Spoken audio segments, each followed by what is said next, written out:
The storm rages across the crystalline wasteland, lightning splitting the sky in jagged streaks of white and violet. Captain Ronan Voss tightens his grip on his pulse rifle, scanning the ruins of the Urelis colony. His mission was simple: survey and report. But as the wind howls through the broken structures, a deep unease settles in his chest. Something is wrong here. This place is supposed to be abandoned, yet he feels eyes watching him. His boots crunch over shattered glass like shards, remnants of what once must have been a thriving alien settlement. The architecture is unlike anything he has ever seen, structures formed from twisted iridescent spires that glow faintly even under the storm's fury. He checks his scanner, no life signs, but the static interference from the storm could be jamming the readings. He moves cautiously, his finger hovering over the trigger. Then movement, a flash of violet disappearing behind a crumbling archway. His instincts kick in, and he whirls around, rifle raised, his breath steady, his pulse quick.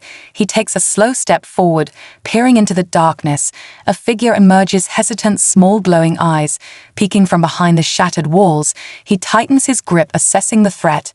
But then she steps forward, revealing herself fully, an alien woman, her translucent skin shimmering in the storm light. She is unlike any species he's encountered, her form humanoid, but slender, her elongated fingers gripping the edges of a tattered cloak, her eyes large and filled with something he does not expect, desperation.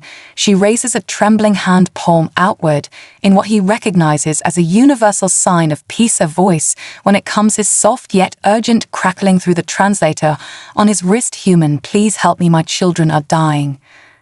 Voss does not lower his weapon, not yet. He has been lured into traps before, but something about her expression, about the raw emotion in her voice, makes him hesitate. She takes a cautious step closer, the wind whipping her dark flowing hair around her face. I have no weapons, she says, only a plea. You are the first human to come here in years. I have waited and waited, praying someone would come, someone who might care. Her voice catches, and he sees it then, the exhaustion, the grief etched into every line of her strange yet hauntingly familiar face. Who are you? He asks, his voice firm but not unkind. Why are you alone? She swallows hard, her gaze flickering toward the ruins behind her. I am called Soraya, she says, and I am alone because they took everyone else, my mate, my people, my kin, slaughtered by raiders. They left nothing but ghosts and starving children. Voss stiffens at the word raiders, his jaw tightening. He has seen their work before: slavers, pillagers, mercenaries who descend upon vulnerable worlds, leaving only destruction in their wake. He had assumed this place was a casualty of war, abandoned like so many others. But now he sees the truth in her eyes.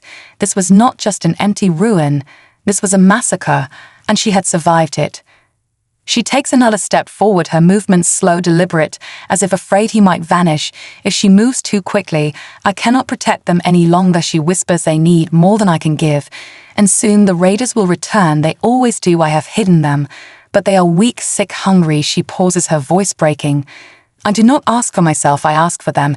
If humans have even a fraction of the mercy I have heard of, then please save them. The wind howls around them, whipping dust and debris through the air. Voss exhales, sharply scanning the ruins once more, now knowing what lies within, hidden, scared, waiting for salvation. He taps his communicator, his crew's voices crackling through the interference. Captain, what's your status? They ask impatiently. But he doesn't answer, not yet. Instead, he looks at Soraya, at the way her hands tremble, at the way her glowing eyes shine with silent hope. His orders are clear. Non-interference protocol forbids him from intervening in conflicts that do not directly threaten human interests. But standing here, staring at this broken woman, listening to the storm rage around them, he knows he cannot turn away from this, not this time. Show me, he says finally, his voice low. Show me the children. Soraya does not hesitate the moment the words leave Voss's mouth. She turns swiftly, her cloak billowing, as she moves deeper into the ruins. Voss follows, his rifle lowered, but still in his hands, his every step crunching against shattered crystalline debris. The structures around them glow faintly, that alien light pulsating like the heartbeat of something long forgotten. But nothing here is alive except the woman in front of him and the children she speaks of.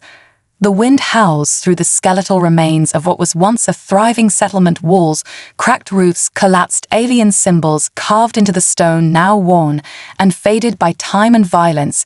Voss keeps scanning, watching every shadow, every dark corner, his instincts screaming at him to be ready for anything. He has seen too many traps, too many desperate survivors, willing to do anything for a chance at escape. But Soraya does not act like someone setting a snare. There is no deception in her stride, only urgency. She stops before a jagged opening in the ground, a fissure that leads downward into the remains of what might have been a subterranean chamber. She turns to him, her violet eyes filled with something unreadable. I have kept them hidden here. It is deep enough to shield them from the raiders' sensors. But it is not enough. They are growing weaker. She kneels, pressing a hand against the rock. A faint shimmer runs along the surface. Then, with a low hum, the entrance shifts, revealing a passageway beneath the ruins. Voss tightens his grip on his rifle, but steps forward, peering into the darkness. Below, his visor adjusts, filtering the dim light, revealing a long tunnel lined with what looks like organic material, webbed like veins pulsing faintly. He has never seen technology like this. It is not metal nor stone, it is something alive. Soraya does not wait for his approval. She descends quickly, moving with practiced ease into the depths below. Voss follows the walls around him, seem to close in the deeper. They go, the air heavy with an unfamiliar scent, something floral yet metallic. After a few minutes, the tunnel opens into a wide chamber, and what he sees stops him in his tracks. Huddled together in makeshift nests are at least a dozen alien children, their small forms glowing faintly. Some have elongated limbs, others delicate wings folded tightly against their backs. Their skin flickers with dim bioluminescence, their eyes wide with fear and exhaustion. The youngest, no more than a toddler, clings to an older one, their tiny fingers trembling against the cold. As soon as they see Soraya, they stir, some trying to sit up, others simply blinking, too weak to react properly. She moves among them, touching each one, gently whispering in a language Voss does not understand. But he recognizes the tone: reassurance, comfort, love. He watches as she lifts one of the smallest, cradling them against her chest. The child barely reacts, its glow flickering weakly like a dying ember. Voss exhales, slowly lowering his rifle entirely. Now his military training tells him these are non-combatants, defenseless, vulnerable. His humanity tells him these are children, abandoned, hunted, afraid. And he cannot ignore that. He kneels down, reaching into one of his pouches, pulling out a ration bar. It is not much, but it is something. He peels back the wrapper, breaks off a piece, and extends it to the closest child. For a long moment, no one moves. Then a boy, perhaps 7 or 8 in human years, hesitantly reaches out his fingers, barely brushing against the food before snatching it back. He watches Voss warily, as if expecting him to take it away. But when Voss simply nods, the boy shoves the piece into his mouth, chewing slowly, his dim glow brightening just a fraction. Soraya watches, her expression unreadable. But there is something in her eyes, something almost like hope. She steps closer, her voice barely above a whisper. I have tried everything, but I cannot give them what they need. They are starving, not just for food, but for safety, for a future. I am not enough alone. She looks at him, searching his face for an answer. You are human, you have power, you have ships, technology, allies. I do not ask for myself, I ask for them. Take them with you. If you leave them here, they will die, and I will die with them. Voss clenches his jaw, his mind racing. He has already broken protocol by engaging this far. If he takes them with him, if he brings alien refugees onto a human vessel without authorization, he will be signing his own court-martial. And yet, looking at these children, at their thin limbs, their hollow eyes, at Soraya, who has given everything she has just to keep them breathing, he knows there is no choice to make. There is only what must be done. He taps his communicator, his voice low, controlled, but firm. This is Captain Voss. I need an emergency supply drop and medical team at my coordinates now. His crew responds, confused, questioning, but he cuts them off. Just do it. He turns to Soraya, his decision made. You said the raiders are coming back when? Her expression darkens. Soon, very soon. Soraya's expression hardens as she shifts the small child in her arms, her violet eyes locked onto Voss with a quiet intensity. She does not hesitate when she answers, soon, very soon. They never leave a job unfinished. They will return, and when they do, they will burn whatever remains, take whatever they want, and slaughter whoever is left. She glances at the children, her grip tightening. They always come back. Voss exhales slowly, his fingers curling into a fist. He has seen this before in the outer colonies. When human settlers were left undefended against pirates and slavers, the aftermath was always the same: broken families, shattered lives, trails of destruction that no one wanted to take responsibility for. His orders were clear: survey report, do not intervene. Yet here he was surrounded by starving children and an alien widow who had fought alone for too long. He taps his communicator again, this time his voice sharper, commanding Voss to all units: priority alert, prepare for potential hostile engagement. I want a full tactical analysis of the area and immediate medical assessment. On my mark. His second in command, Lieutenant Harris, responds confused. Sir, are you saying there are survivors here? I thought the colony was wiped out. Voss glances at Soraya, then at the children huddled in the dim glow of the cavern. It was but someone decided to keep fighting. And now we're in it. Harris, I need those supplies now. There is a long pause, and Harris responds with quiet understanding. Understood, sir, we're on our way. Voss turns back to Soraya, studying her more closely now. She is still standing tall, despite the exhaustion in her face, despite the weight of every sacrifice she has made. You fought them alone, he says, more a statement than a question. She nods. Once they took everything from me, but I would not let them take the children. She strokes the small one's hair, her expression unreadable. They do not belong to me. They are from different families, different clans. But it does not matter anymore. They are all I have left, and I will die before I let them be taken. Voss feels something deep in his chest, a familiar anger, a burning frustration at the universe that allows this kind of suffering, at the bureaucracy that turns its back at the people who see tragedy and call it collateral damage. Then a sound from above, a distant tremor that vibrates through the cavern, dust trickling from the ceiling. Voss's instincts scream at him. Something is wrong. Soraya's eyes snap upward. She knows it too. They are coming.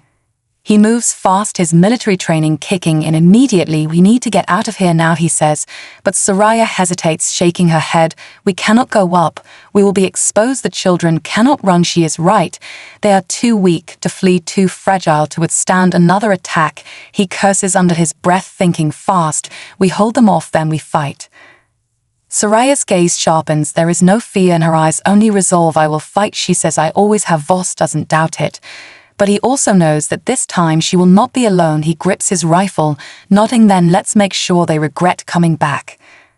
The tremor grows louder, the unmistakable sound of ships breaking through the storm, their engines roaring. As they descend closer and closer, Voss speaks into his communicator. Harris, we have incoming hostiles. Get those supplies and reinforcements here. Now Harris responds, tense, but steady. Almost there, sir, hold the line. Voss turns back to Soraya. We set a trap, he says. We use the ruins to our advantage.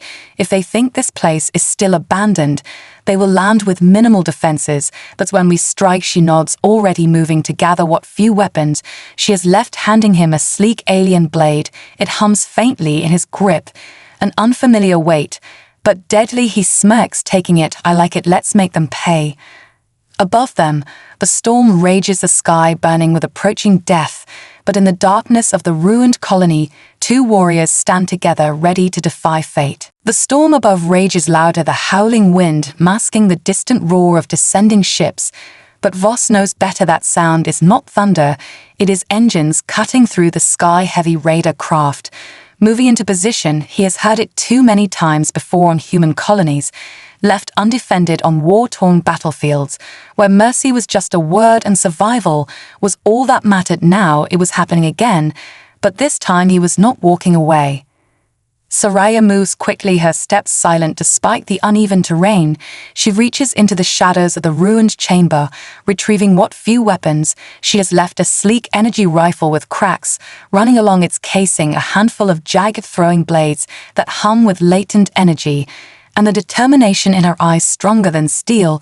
She hands Voss one of the blades, the edges pulsing with a faint violet glow.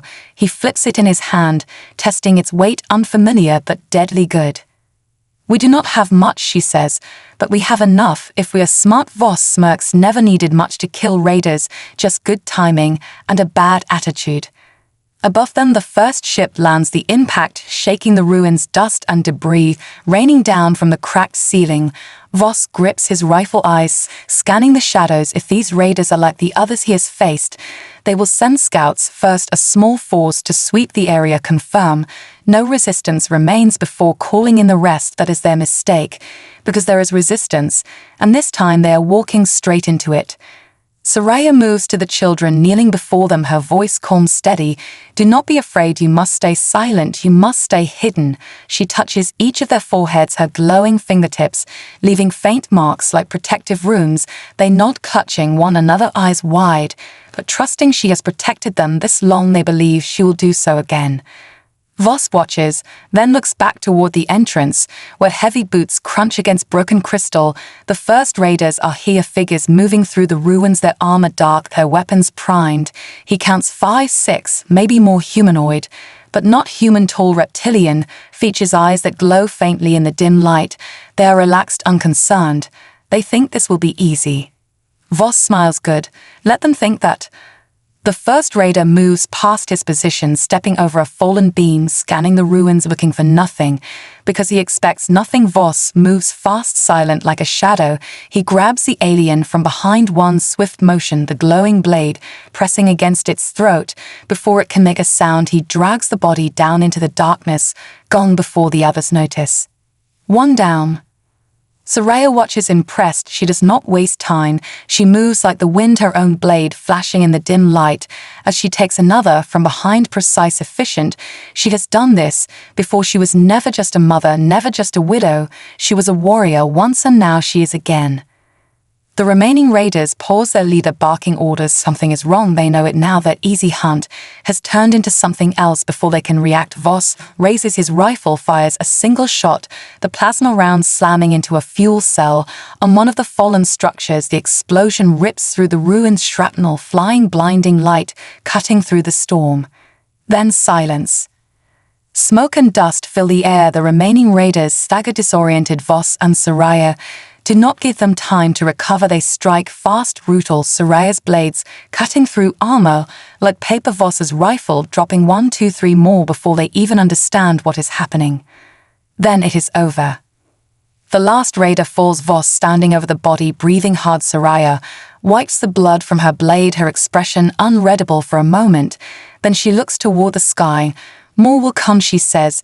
This was just the first wave. Voss nods, gripping his communicator. Harris, status.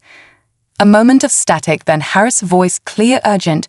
We see the ships, sir, second wave incoming, but we are almost there, hold on. Voss glances at Soraya, then at the children still huddled in the shadows. They do not have time to run. The real fight has not even begun yet. He clenches his jaw, checks his ammo. We fight here. Then he says, we fight until your people arrive, she says back, her voice steady. He smirks, yeah, that's the plan. Above them the sky burns as more ships descend, the storm swallowing the light, but Voss and Soraya stand ready, side by side, warriors against the dark. The sky splits open as more raider ships descend, their dark metal hulls slicing through the storm, lightning crackling around them. The ground trembles beneath the force of their landing, sending fresh waves of dust and debris through the ruins. Voss grips his rifle, scanning the battlefield, his mind already running through every possible scenario. They are outnumbered, outgunned, and surrounded, but none of that matters because they are not out of fight. Soraya stands beside him, her glowing blades humming with latent energy, her breath steady. Despite the storm, despite the impending battle, there is no fear in her eyes, only the quiet resolve of someone who has already accepted death, if that is what it takes. But Voss is not ready to die. Not yet, not here, and not for nothing. He survived too many wars, clawed his way out of too many hopeless battles to believe in lost causes. The raiders begin their sweep, spreading out, moving with practiced efficiency. They have done this before countless times across countless worlds. Another colony, another slaughter, another payday. But this time is different. This time they are not the hunters. This time they are the prey. Voss raises his rifle, sighting the first target, a raider creeping through the wreckage, weapon raised, unaware of the death waiting for him in the shadows. He exhales, steady, slow, squeezes the trigger. The plasma bolt tears through the alien's skull, dropping him instantly. No sound, no alarm, just one less enemy to deal with. Soraya moves like a phantom, silent, deadly, her blades carving through armor with terrifying precision. Another raider falls, then another, their bodies hitting the ground before they can even cry out. Then the alarm sounds. The remaining raiders react fast, raising weapons, barking orders. They know now they are not alone, and they do not like surprises. The air erupts with gunfire, energy bolts slicing through the ruins as the raiders unleash their fury, but Voss and Soraya do not run. They move between cover, returning fire, cutting through their ranks with ruthless efficiency. A grenade arcs through the air, landing just behind their position. Voss barely has time to react before he grabs Soraya and dives. The explosion rocking the ground, sending shards of crystal and stone flying. They hit the ground hard, rolling through the dust. Voss grunts, pushing himself up, shaking off the impact. Soraya is already on her feet, gripping her blades, blood trickling down her arm, but she does not flinch. "More coming," she says, her voice sharp more than before. Voss grins, wiping dirt from his face. "Good, I was starting to get bored." Soraya gives him a look, one part disbelief, one part reluctant admiration. Then they move again, cutting through the ruins, striking fast, retreating before the raiders can pin them down. They fight like wolves against giants, too fast to catch, too smart to corner, and for every second they hold out Harris and the reinforcements get closer. Then a new sound fills the air, a deep metallic howl, the unmistakable whine of heavy assault droids deploying from the raider ships. Voss swears under his breath. These are not like the foot soldiers they have been cutting down. These are war machines programmed for extermination. Soraya's expression darkens. "They are bringing everything," she says. "Yeah," Voss mutters, "because they are scared." The first droid stomps through the ruins, its massive frame glowing with internal power, its targeting system locking onto them instantly before it even raises its weapon. Voss fires a shot straight into its sensor, blinding it for a moment. Soraya follows, leaping onto its back, her blade slicing through its power core. The machine jerks, spasms, then collapses in a heap of burning metal. But there are more. Too many. Voss hears the distant roar of engines, familiar engines, cutting through the storm, and he knows. Reinforcements are here. Soraya hears it too, her eyes snapping toward the sky.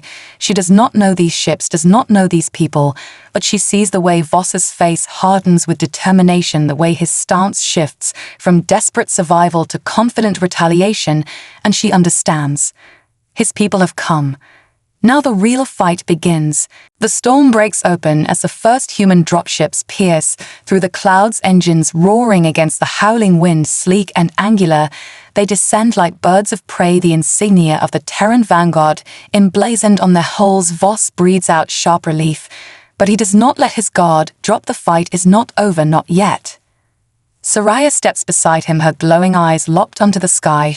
She does not know these ships, does not know these warriors, but she sees the way Voss stands taller, now how his grip on his rifle tightens with something she cannot quite name, not fear, not desperation, something else, something like certainty. The raiders react fast, barking orders, pulling back, regrouping. They know what those ships mean. They came here expecting an easy slaughter, an abandoned ruin, weak survivors, no real resistance. Now they see their mistake. Now they understand they are no longer in control. Then the first strike hits. A precision orbital blast slams into one of the raider landing craft, tearing it apart in a fiery explosion. The shockwave ripples through the battlefield, throwing debris high into the air. The raiders scatter their formation, breaking their advantage, slipping through their fingers. The first wave of human soldiers hits the ground, boots slamming against stone plasma rifles, rays moving with practiced efficiency, armored figures spreading out, taking cover, returning fire with brutal precision. The sound of war fills the ruins, energy bolts streaking through the air, explosions ripping through what little remains of the once great colony. Voss moves without hesitation, cutting through the chaos, pushing forward his rifle, spitting blue fire. Soraya is right beside him, moving with the same deadly grace, her twin blades carving through armor faster than the eye can follow. Together, they weave through the battle, striking like lightning, vanishing before the enemy can retaliate. Then a new voice crackles through Voss's communicator, a familiar one. "Lieutenant Harris, sir, we have you in sight. Good to see you still breathing." Voss smirks. "Barely. We need air support on those droids' priority targets. Hit them hard." "Copy that, sir. Stand by." Above them, human gunships sweep low, unleashing torrents of plasma fire. The massive assault droids barely have time to react before they are torn apart in a storm of energy. Explosions rip through the battlefield as human forces press the attack, pushing the raiders back, forcing them into retreat. Soraya watches it, all, her breath caught in her chest. Never before has she seen such firepower, such coordination, not since her people were whole, not since they had the strength to stand as a unified force. Now, she watches as Voss and his soldiers turn the tide of battle, and for the first time in years, she feels something she thought was long lost. Hope. Then she remembers the children. She turns sharply, sprinting back toward the hidden cavern, fear clawing at her chest. If the raiders realize if they manage to slip past the chaos, they could still take everything from her. Voss sees her move, catches the urgency in her expression, and understands instantly. He turns into his communicator. Harris, I need a squad on me now. We're moving to secure survivors. Understood, sir, moving to your position. Together, they run. Soraya leading the way, weaving through the ruins as battle rages around them, explosions shattering the ground behind them. Voss's soldiers, close behind, weapons ready, pushing through the wreckage toward the only thing that matters. They reach the cavern entrance. Soraya slips through, first her heart pounding as she scans the shadows, then she sees them huddled together, trembling but unharmed. Her breath shudders out of her, relief crushing through her like a tidal wave. The children are safe. Voss steps in behind her, his soldiers fanning out, securing the entrance, checking for threats. But the fight is over. The raiders are in full retreat, their shattered forces fleeing into the storm. The battle is won. But the war is not over, not yet. Soraya turns to Voss, her gaze unreadable. What happens now? Voss looks at her, then at the children, then at the burning ruins of what was once a home, now little more than dust and ash. Now he says, we get them out of here. The battle outside fades into the distance, the echoes of gunfire replaced by the low hum of vanguard ships circling overhead, securing the perimeter. But inside the cavern, there is only the sound of shallow breaths, soft whimpers, frightened children clutching at Soraya, their small glowing eyes wide with uncertainty. Voss watches them, his rifle lowered, his mind still wired for combat, scanning every shadow, every movement, waiting for the next threat, because it is never truly over. Soraya kneels among them, murmuring words in her native tongue, her voice low, soothing her hands, brushing against their thin shoulders, reassuring them that they are safe now. But are they truly safe? She does not know. She has fought for so long, run for so long, that safety feels like a distant dream, something she can only reach for, but never hold in her grasp. Voss taps his communicator, his voice steady but firm. Harris, status report. Lieutenant Harris responds immediately, sir. We have secured the area. The remaining raiders are in full retreat. A few tried to dig in, but they were eliminated. No survivors on their side. Voss exhales, nods. Understood. Casualties on our end. Minimal, sir. A few injuries, nothing critical. Med teams are deploying now. What are your orders? Voss looks at Soraya, then at the children, then at the ruins around them. There is nothing left here, nothing but ghosts and ash, and the memory of what once was. We extract the survivors, he says, get them medical attention, food, water, and shelter. We bring them back with us. There is a pause on the other end of the line, then Harris speaks again. Carefully, sir, you mean the alien survivors? Voss grits his teeth, hearing the hesitation, the unspoken question in those words. He knows the protocol: unauthorized refugees, non-human survivors, political and bureaucratic nightmares waiting to happen. But he does not care. He has seen enough suffering, enough abandonment. He is done following orders that leave people to die. Yeah, he says, his voice leaving no room for argument. I mean them. Get a transport ready. We are bringing them home. Soraya looks up at him, her expression unreadable, her hands still resting on the shoulders of the smallest child. Her voice is quiet, but there is something in it, something almost fragile. You would do this for them. Voss meets her gaze, unwavering. They need help. I can give it. That's all there is to it. She studies him for a long moment, then she nods slowly, turning back to the children, whispering to them, telling them to stand, telling them to be brave as she rises. So do they, one by one, shaky but willing, because they trust her, because she is all they have known. But now there is something else, someone else. Voss steps forward, kneeling so he is at their level, reaching into his pack, Pulling out a ration bar, he peels it open, breaks off a piece, and extends it just like before. The same boy who took it last time reaches out again, hesitant fingers brushing against his palm. Before snatching it away, he chews slowly, his dim glow flickering just a little brighter. It is a small thing, but Voss sees what it means. Soraya sees it too. She turns to him, her violet eyes searching his face, as if trying to understand something deeper, something she cannot quite name. After a moment, she says simply, "Thank you." Voss shakes his head. "Don't thank me yet, we still have to get out of here." Outside, the dropships are landing, human soldiers moving swiftly, securing the site. Harris steps out of the lead transport, his helmet under his arm, his sharp eyes scanning the group of alien children, his gaze flicking to Soraya, then to Voss, his voice careful. "Sir, are you sure about this?" Voss just smirks, climbing onto the ramp of the transport. "Yeah, Harris, I'm sure. Now stop asking dumb questions and help me get these kids on board." Harris exhales, half amused, half exasperated, but he does not argue. He turns, barking orders, soldiers moving forward, guiding the children up the ramp, helping them settle inside. Soraya hesitates for just a moment, looking back at the ruins of the place that once was her home. Then she turns, following the children, stepping onto the ship, the ramp sealing behind her as they lift off into the storm, leaving the past behind them, heading towards something unknown, towards something new. The dropship rumbles as it ascends, breaking through the storm into the open sky, leaving the ruined colony behind. Soraya sits near the children, her back straight, her hands resting on her knees, her expression unreadable. The dim interior lighting casts long shadows across her face, but her eyes remain sharp, glowing faintly as she watches the human soldiers moving through the cabin, securing gear, tending to wounds, exchanging quiet words. Voss stands near the cockpit, arms crossed, his gaze shifting between the controls and the survivors. Harris stands beside him, his expression carefully neutral, but Voss knows his second in command well enough to see the tension beneath the surface. He does not like this, not because he has a problem with the survivors, but because he knows what comes next.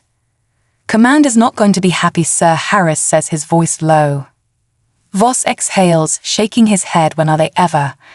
Harris huffs out something like a laugh, then his expression hardens. "They'll push back. Protocol states non-human refugees need clearance before being brought to any Terran outpost. We're supposed to leave them in neutral space, let their own people handle it."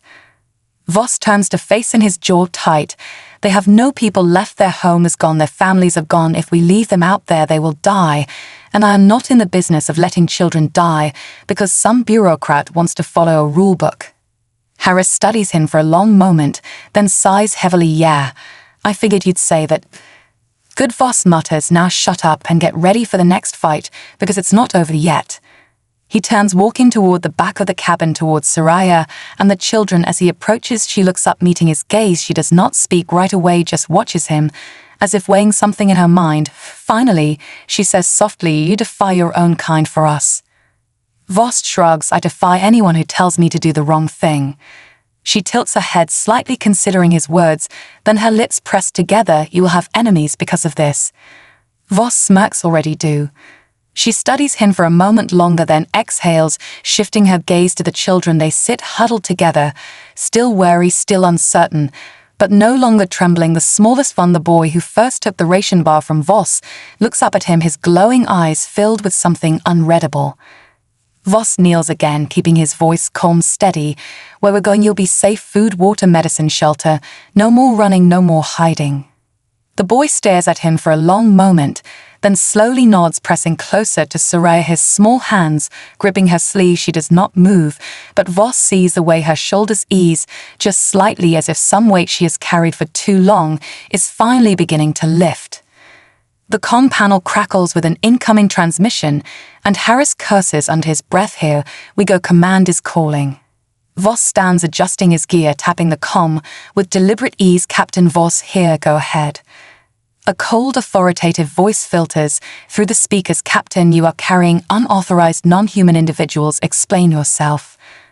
Voss's smirk returns. "Explain myself," he repeats, glancing at Soraya and the children. "Yeah, sure, here's my explanation. They were abandoned. I picked them up. That's all there is to it."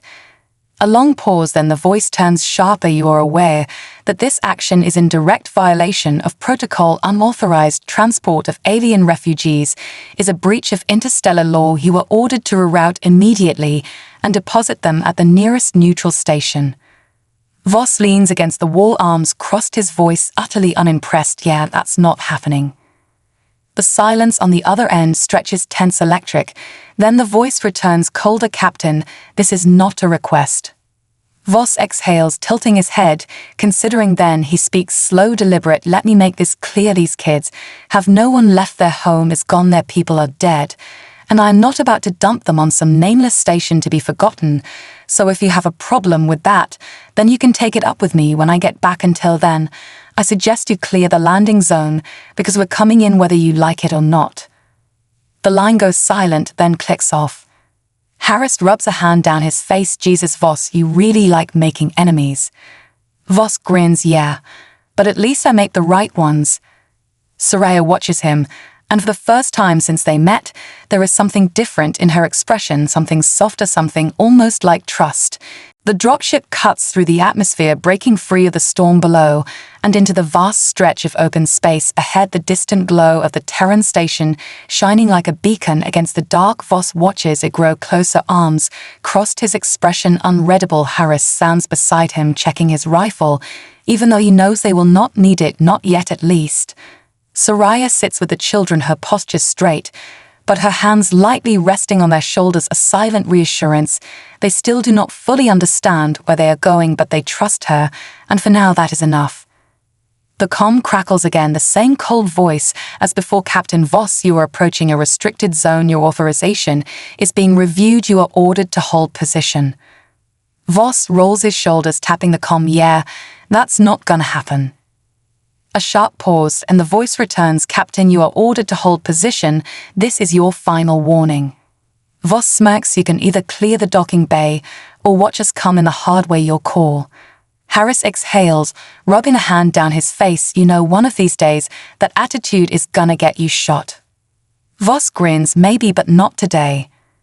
The silence on the comm stretches long enough that Harris shifts uneasily. Then finally, a new voice comes through, deeper, older, someone with actual authority. Captain Voss, this is Admiral Kale. You have made quite a mess today. Voss tilts his head. Admiral, good to hear your voice. We're coming in. Another pause, then Kale sighs heavily. Docking Bay 3 is being prepped for you, but expect a full debrief the moment you step off that ship. And Voss, yeah, be ready to explain yourself. The comm clicks off. Harris whistles under his breath. You must have something on that guy, because anyone else would have been shot out of the sky. Voss just smirks, stepping back toward the cabin. As the station grows larger in the viewport, Soraya watches him, her glowing violet eyes steady, unreadable. The children press closer to her, their small hands gripping at the fabric of her warm cloak. We will not be welcome here, will we? She says softly. Voss shakes his head, honest but firm. Maybe not by everyone, but that doesn't mean we stop. She studies him for a long moment, then exhales, nodding once. The dropship docks with a heavy clang, the doors hissing as the pressure equalizes. Outside, a line of Terran officers waits, armed, but not hostile, watching with sharp eyes as the ramp lowers. Voss steps out, first head high, shoulders squared. Harris beside him. Soraya follows the children at her side, small figures wary but unafraid. Admiral Kale stands at the center of the group, an older man, his uniform crisp, his expression unreadable. Voss stops in front of him, meeting his gaze without hesitation. You've put me in a difficult position, Kale says, voice even. Voss shrugs. What else is new? Kale exhales, looking past him to Soraya and the children. His gaze lingers before he speaks again. These refugees, they have no family, no home. None that we could find, Voss says simply. Kale is silent for a long moment, then his jaw tightens. Fine, they stay for now, but this is temporary until we figure out what to do with them. You understand that? Voss nods, knowing this is the best he will get for now. Kale turns his gaze to Soraya, his voice quieter. You and the children will be given quarters, food, medical attention. We will not abandon you, but understand this station is a human facility. You will be watched closely. Do not give me a reason to regret this decision. Soraya holds his gaze for a long moment, then inclines her head. I understand. Kel exhales again, then waves a hand and officer steps forward, motioning for them to follow. As they move deeper into the station, Soraya glances at Voss, something unreadable in her eyes before she finally speaks. You did not have to fight for us, she says. Voss smirks, but I did. She watches him for another moment, then for the first time since they met her lips twitch slightly, almost into a smile. And for the first time in a long time, Voss feels like he did something that truly mattered.